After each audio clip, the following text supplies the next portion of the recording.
Ex-CIA analyst says everything is staged. Putin orchestrated the Wagner coup with Progozin. Well, very strange going on in Russia. I mean, this thing started Saturday morning, and in less than 48 hours, it was over. So what's going on? Supposedly Progozin of the mercenaries was exiled to Belarus. And what happened to his 25,000 troops or 50,000 troops? Where are they supposed to go? From articles that I've heard today, it's a problem. I mean, if they were supposed to be inducted into the Russian army, that means that they'll have to follow the orders of the generals that they were going against. How is that possible? Or what's going to happen to these 25 to 50,000 under the control of Progozin? Will they follow him to Belarus, 25,000 strong or 50,000 strong? Is that possible? And did Putin actually forgive the traitor Progozin? What's going on here?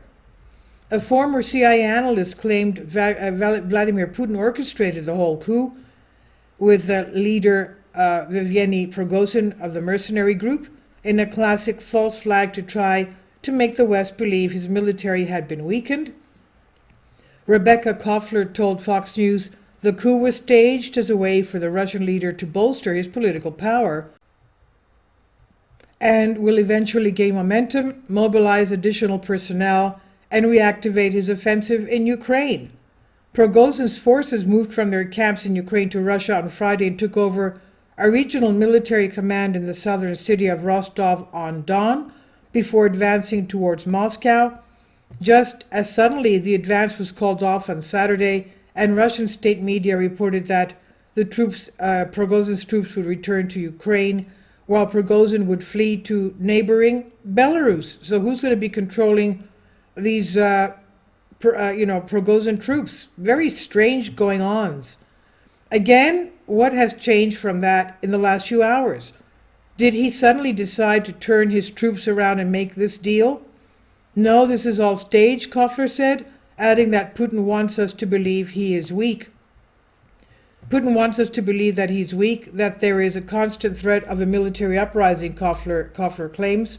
While Koffler's credentials are bona fide, it's unclear why Putin would let this go so far. As we can understand, it's a very historic event. He continued saying, so this is a pretext for him to declare martial law, which Putin has already done. He made an amendment today that anyone who violates martial law will be jailed for 30 days. Another very interesting and revealing point is that Putin has just authorized that men with criminal records can join the military. So this is an excuse for additional mobilization of Russian forces to send them to the meat grinder in Ukraine. It's also to show President Biden that no, Russia is not a threat. Russia is actually, involved in its own internal turmoil. But this is all a classic distraction, and it's classic Putin, he said.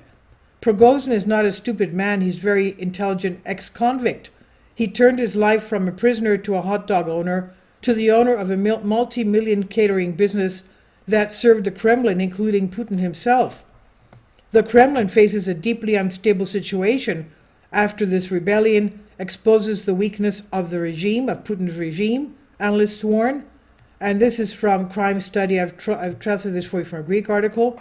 As we can see, this is still a developing situation. Please leave your comments, and thank you for your support.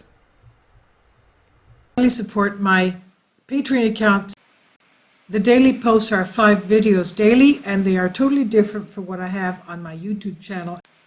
Thank you so much for your support, and that you find all my content so interesting. You'll find the Patreon account details in the description box below.